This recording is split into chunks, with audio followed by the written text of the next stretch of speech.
Assalamualaikum warahmatullahi wabarakatuh. Perkenalkan, nama saya Dini Matu Rizkyatul Zana dari kelas 1 Manajemen B2. Saya selaku moderator yang akan menunjukkan jalannya presentasi dari kelompok kami, yaitu kelompok 2 mengenai kebijakan produk. Berikut perkenalan dari anggota kelompok kami. Saya Afri Medi Kurniawan dengan nomor NIM 221124739. Perkenalkan, nama saya Belvin Eko Pribadi dengan NIM 221124703 dari kelas MB2 Manajemen. Perkenalkan, nama saya Muhammad Gufron Ar-Rosyid dengan NIM 221124611 kelas Manajemen B2. Saya Sumarno dari kelas 1 MB2 dengan NIM 221124807. Nama saya Muhammad Amin Mutawakil dengan NIM 221124112 kelas Manajemen B2. Perkenalkan, nama saya Pratiwi Dewi Lestari dengan nomor NIM 221124594 dari MB2. Perkenalkan, nama saya Rindang Aprilia Putri dengan NIM 221124640 kelas 1 MB2. Saya Siti Neng Karmila dengan NIM 221124509 kelas 1 MB2 Manajemen. Definisi produk menurut Kotler dan Armstrong, tahun 2000. Produk adalah segala sesuatu yang dapat ditawarkan ke pasar untuk mendapat perhatian, dibeli, dipergunakan, atau dikonsumsi, dan yang dapat memuaskan keinginan dan kebutuhan. Dengan demikian, dapat disimpulkan bahwa produk adalah segala sesuatu yang dihasilkan produsen, baik berupa barang maupun jasa yang didistribusikan ke pasar untuk memenuhi kebutuhan konsumen. Klasifikasi produk. Klasifikasi produk konsumsi secara umum dibagi dalam 4 kategori, meliputi convenience goods, merupakan barang yang pada umumnya memiliki frekuensi pembelian tinggi atau sering dibeli, dibutuhkan dalam waktu segera dan hanya memerlukan usaha yang minimum atau sangat kecil dalam pembandingan dan pembeliannya. Contohnya, antara lain produk tembakau, sabun, surat kabar, dan lain sebagainya. Shopping goods, barang-barang yang dalam proses pemilihan dan pembeliannya dibandingkan oleh konsumen di antara berbagai alternatif yang tersedia. Contohnya, alat-alat rumah tangga, pakaian, furniture, mobil bekas, dan lainnya. Specialty goods, barang-barang yang memiliki karakteristik dan atau identifikasi merek yang unik di mana sekelompok konsumen bersedia melakukan usaha khusus untuk membelinya. Misalnya, mobil Lamborghini, pakaian rancangan orang terkenal, kamera Nikon, dan sebagainya. Unsold goods, merupakan barang-barang yang tidak diketahui konsumen atau kalaupun sudah diketahui tetapi pada umumnya belum terpikirkan untuk membelinya. Contohnya, asuransi jiwa, ensiklopedia, dan sebagainya. Klasifikasi produk.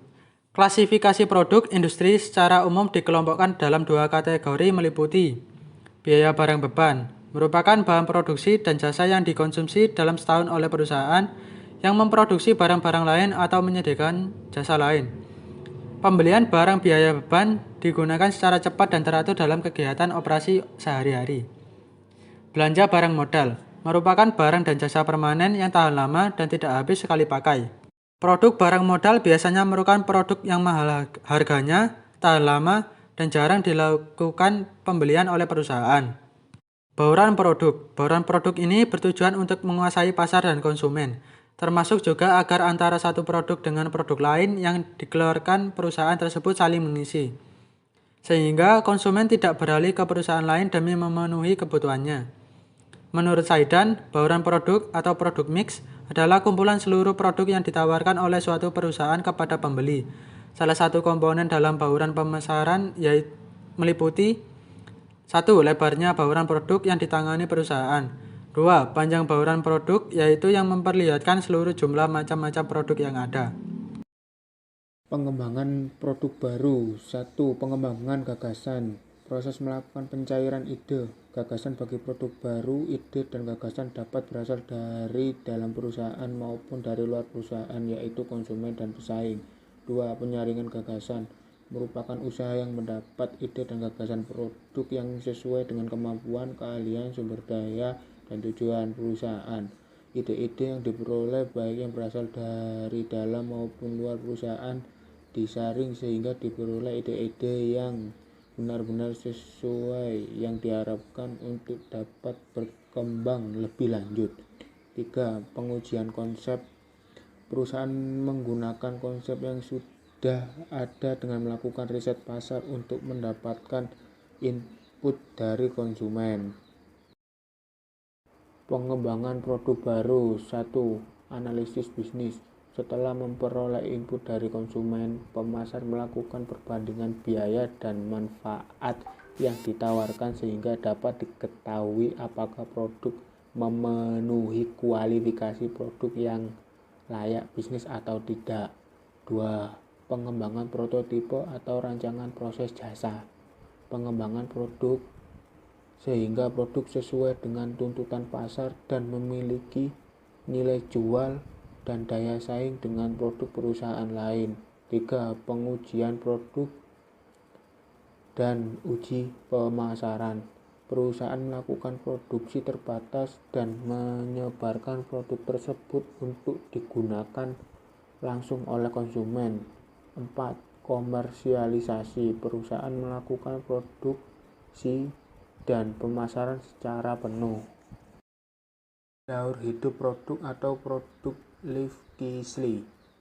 1. Tahap perkenalan. Produk belum diketahui oleh umum, oleh karena itu titik berat marketing mix adalah pada promosi. Promosi dilakukan dengan gencar agar produk cepat dikenal.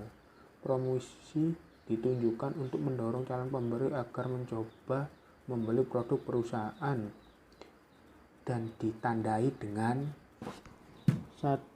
Pertumbuhan penjualan yang lambat. 2. Kelambatan dalam perluasan kapasitas produksi. 3. Teknologi belum sepenuhnya dikuasai. 4. Biaya produksi tinggi. 5. Harga cenderung tinggi. 6. Biaya promosi tinggi. 7. Adanya keengganan dari konsumen untuk mengubah pola kebiasaan dalam membeli suatu produk.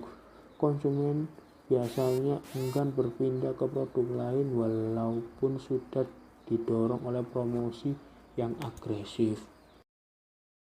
2. Tahap pertumbuhan. Perusahaan sudah mulai memperoleh permintaan atau volume penjualan, maka agar penjualan semakin meningkat, maka perusahaan harus membuka saluran distribusi yang seluas-luasnya sampai ke pelosok-pelosok agar semakin meningkatkan omset penjualan perusahaan. Ditandai dengan 1. Pada tahap ini muncul banyak pesaing. 2. Perantara pedagang menjual merek ganda, menjual beberapa merek sekaligus. 3. Harga tetap atau diturunkan untuk menarik pembeli. 4. Banyak dibuka saluran distribusi baru. 5. Penjualan meningkat. 6. Laba meningkat. Promosi diturunkan. Perusahaan menambah kualitas model baru, produk pendamping dalam kurung, produk yang pemakaiannya secara bersamaan, tutup kurung, dan melakukan inovasi produk. Memasuki segmen baru dalam kurung produk dibuat untuk banyak segmen. Memperbaiki kelengkapan daripada produk, sebagian biaya produksi dapat ditutup oleh laba. Perusahaan beralih dari iklan sadar ke iklan preferensi produk. Iklan sadar 2. Konsumen disadarkan tentang adanya suatu produk. Iklan preferensi produk. Konsumen disadarkan bahwa perusahaannya menawarkan beberapa macam produk sekaligus. 3. Tahap kedewasaan. Perusahaan pada tahap ini mencapai volume penjualan dan laba yang maksimal. Banyaknya pesaing mendorong perusahaan untuk menurunkan harga serta melakukan promosi khusus yang dapat semakin menaikkan volume penjualan. Promosi khusus dapat berupa kupon undian, produk berhadiah, produk lain dengan sebagai berikut ditandai dengan volume penjualan tinggi, laba tinggi, biaya produksi seluruhnya dapat ditutup oleh hasil penjualan perusahaan. Tahap kedewasaan dibagi menjadi 3, yaitu tahap kedewasaan yang meningkat. Dalam hal ini penjualan meningkat dengan lambat. Tahap kedewasaan yang stabil atau kejenuhan, volume penjualan tetap. Tahap kedewasaan yang menurun, tingkat penjualannya menurun. Strategi pemasaran pada tahap kedewasaan ada 4 macam, yakni A. Modifikasi pasar. Dalam hal ini perusahaan berusaha menemukan pembeli-pembeli baru. Cara yang dapat ditempuh: mencari pasar baru atau daerah baru yang belum pernah ditawari produknya. Menciptakan segmen baru. B. Modifikasi produk. Mengadakan perbaikan-perbaikan terhadap produk. Ada 4 cara yang dapat ditempuh: memperbaiki kualitas produk, memperbaiki corak, style, ukuran, jenis, penganekaragaman rasa, meningkatkan keamanan dan kepraktisan terhadap produk, meningkatkan kegunaan daripada produk. C. Modifikasi marketing mix. Beberapa alternatif yang dapat ditempuh antara lain: 1. Menurunkan harga di bawah harga produk saingan atau price. 2. Mengadakan periklanan yang agresif dan menarik atau promotion. 3. Mengadakan promosi khusus antara lain undian berhadiah, buy to get free, atau memberi hadiah produk. 4.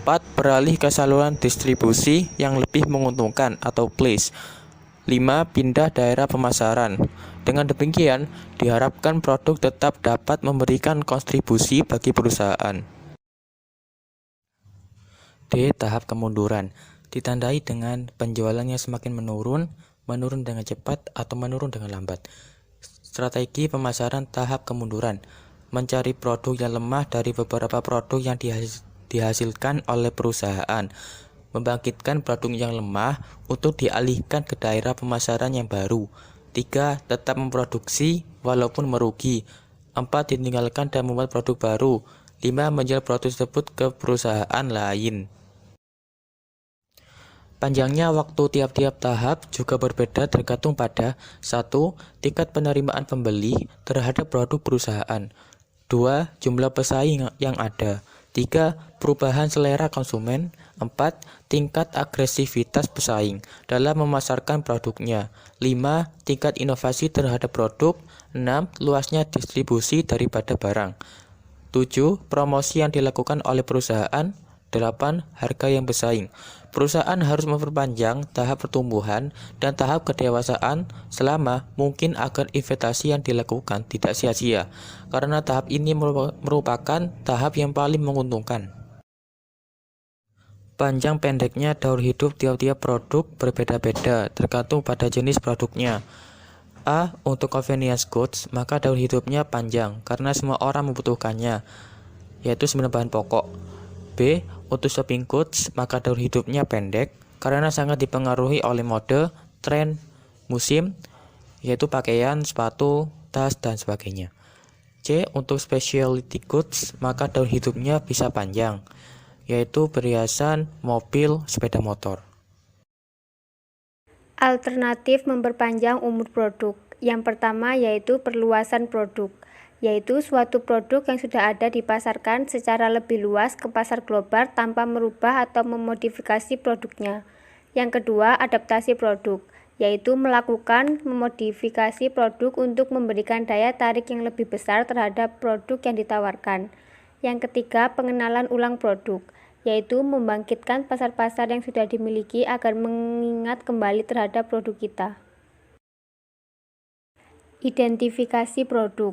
Yang pertama, merek atau brand merupakan simbol yang digunakan untuk membedakan produk dan menandakan kualitas yang dimiliki. Merek merupakan aset berharga yang mensyaratkan pengakuan produk dan kualitas yang mudah untuk diingat oleh konsumen. Macam-macam merek. Yang pertama, national brand, yaitu merek produk yang didistribusikan secara luas oleh produsen serta membawa nama produsen dalam skala nasional.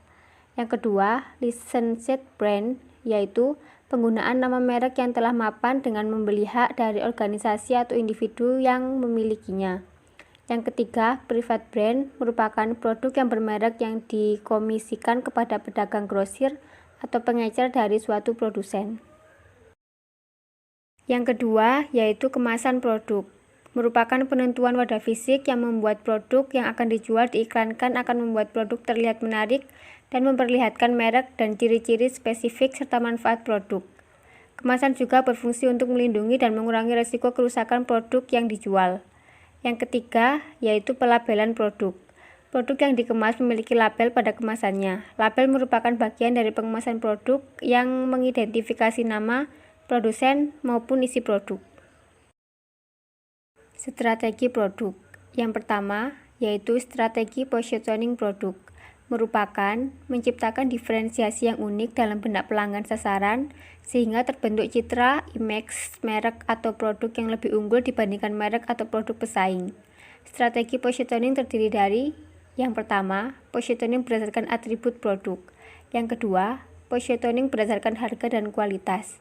Yang ketiga, positioning yang dilandasi aspek penggunaan atau aplikasi. Yang keempat, positioning berdasarkan pemakaian produk. Yang kelima, positioning berdasarkan kelas produk tertentu. Yang keenam, positioning berkenaan dengan pesaing. Yang ketujuh, positioning berdasarkan manfaat. Tujuan pokok strategi positioning adalah yang pertama, untuk menempatkan atau memposisikan produk di pasar sehingga produk tersebut terpisah atau berbeda dengan merek-merek yang bersaing. Yang kedua, untuk memposisikan produk sehingga dapat menyampaikan beberapa hal pokok kepada para pelanggan. 2. Strategi repositioning produk dibutuhkan bila mana terjadi salah satu dari 4 kemungkinan berikut. 1. Ada pesaing yang masuk dan produknya diposisikan berdampingan dengan merek perusahaan sehingga berdampak buruk terhadap pangsa pasar perusahaan. 2. Preferensi konsumen telah berubah. 3. Ditemukan kelompok preferensi pelanggan baru yang diikuti dengan peluang yang menjanjikan. 4. Terjadi kesalahan dalam positioning sebelumnya. Tujuan dari strategi ini adalah untuk melanjutkan kelangsungan hidup produk dan untuk mengoreksi kesalahan penentuan posisi sebelumnya.